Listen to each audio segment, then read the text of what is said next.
नमस्कार. श्री स्वामी समर्थ. जय जय स्वामी समर्थ. पुत्रदा एकादशी रविवारी 23 ऑगस्टला आहे.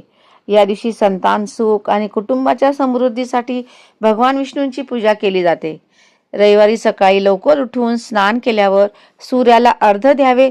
त्यानंतर घरातील देवांची व भगवान विष्णूंची पूजा करावी. त्यानंतर नैवेद्य दाखवावा. या दिवशी दीपदान आणि दानधर्म करण्याला अत्यंत पुण्यकारक मानले जाते. या दिवशी उपवास केल्याने आणि योग्य विधीसह भगवान विष्णूंची पूजा केल्याने संततीचे सुख, त्यांचे उत्तम आरोग्य आणि कुटुंबात सुख समृद्धी वाढते.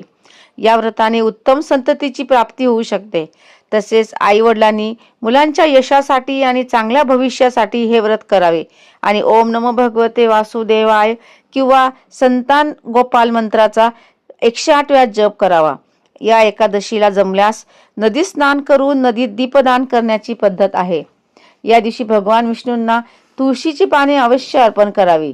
संध्याकाळी तुळशीला तुपाचा दिवा लावून पूजा केल्याने भगवान विष्णू आणि लक्ष्मी प्रसन्न होते.